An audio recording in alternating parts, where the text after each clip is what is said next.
સુરતના અબ્રામા રોડ ઉપર આવેલા ગોપીન ગામ ખાતે 3 દાયકા બાદ અત્યગ્નિષ્ટોમ વિરાટ સોમ યજ્ઞનું આયોજન કરવામાં આવ્યું છે. દેશ વિદેશના ભાવિક વૈષ્ણવ આ યજ્ઞમાં હાજરી આપવા આવી રહ્યા છે. 18 થી 23મી મે સુધી યોજાનારા આ કાર્યક્રમમાં અંદાજે 9 લાખથી વધુ લોકો દર્શનનો લાભ લેવાના હોવાથી 1500 જેટલા સ્વયંસેવકો સમગ્ર કાર્યક્રમમાં ખડે પગે રહેશે. વૈષ્ણવ સંપ્રદાયના ચંપારણ ધામના ગાદીપતિ વૈષ્ણવાચાર્ય દ્વારકેશ લાલજી મહારાજના સર્વોચ્ચ સ્થાને સોમ યજ્ઞનું આયોજન કરવામાં આવ્યું છે.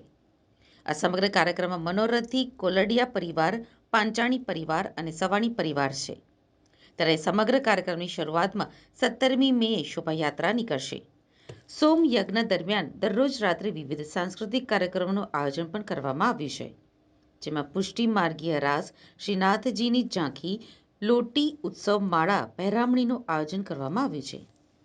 ગાદીપતિ વૈષ્ણવાચાર્ય દ્વારકેશ લાલજી મહારાજે કહ્યું હતું કે મુંબઈ બાદ સુરતમાં આ પ્રકારનો ભવ્ય સોમયજ્ઞ થવા જઈ રહ્યો છે, જેમાં દેશ વિદેશી વૈષ્ણવો પધારવાના છે.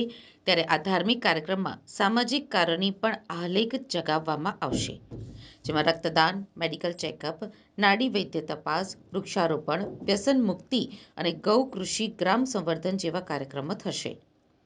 22મી જાન્યુઆરીના રોજ અયોધ્યામાં રામ મંદિરની પ્રાણ પ્રતિષ્ઠાના સંદર્ભમાં રામ જન્મોત્સવ ઉજવાશે. સાથે જ વિશાળ આરતી પણ કરવામાં આવશે.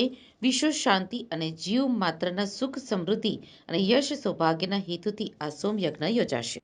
7 પ્રકારના સોમયજ્ઞ છે. અગ્નિષ્ટોમથી લઈ અને વાજપેયી સોમયજ્ઞ સુધી સપ્ત સોમ સંસ્થાન કહેવામાં આવે છે.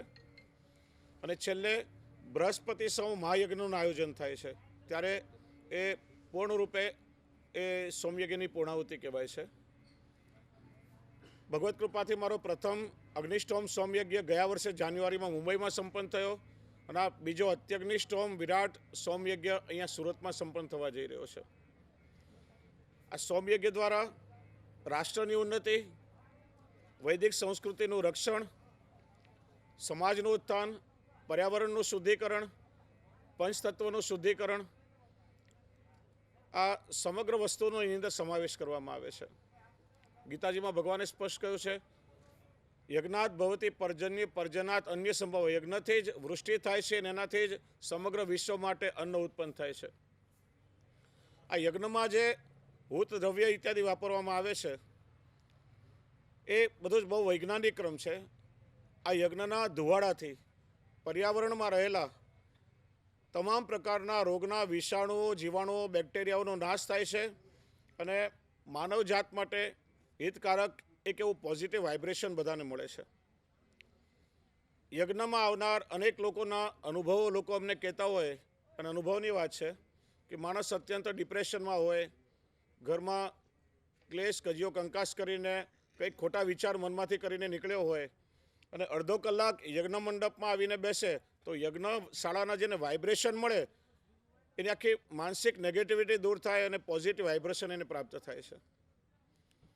પંચતત્વનું શુદ્ધિકરણ પણ આ યજ્ઞ દ્વારા થાય છે. અને શાસ્ત્ર કહે છે કે આ સોમયજ્ઞનો ધુવાડો જ્યાં સુધી પહોંચે ત્યાં સુધી પેલું ભૂમિપૂજન કે ઇત્યાદિ કરવાની પણ આવશ્યકતા રહેતી નથી. સમગ્ર ભૂમિ પરિશુદ્ધ બની જાય છે અને આખું વાયુમંડળ અને વાતાવરણ પરિશુદ્ધ બને છે.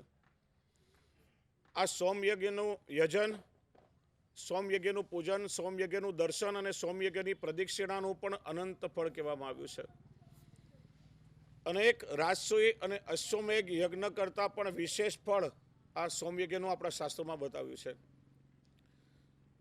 ભગવાને પોતે આજ્ઞા કરી છે ગીતામાં કે સોમ એ મારું પોતાનું સ્વરૂપ છે. અને આવતીકાલે જે સોમ રાજાની પધરામણી થશે, સોમવલ્લી સાથે વિરાટ ભવ્ય શોભાયાત્રા નીકળશે અને સોમ રાજાની પધરામણી યજ્ઞ મંડપમાં થશે. એ સાક્ષાત એ સોમવલ્લીને ભગવાન શ્રી કૃષ્ણનું સ્વરૂપ માનવામાં આવ્યું છે. બીજું આ યજ્ઞનું મહત્વ એ છે કે આપણા ભારતીય વૈદિક પરંપરામાં 4 વેદ છે અને 4 વેદનું ગાન, એમાં વિશેષ કરીને સામગાન, જે સામગાનનું શ્રવણ કરવું એ અતિ દુર્લભ છે. સામગાનના, સામવેદના જ્ઞાતાઓ આજે આપણા બહુ ઓછા રહી ગયા છે.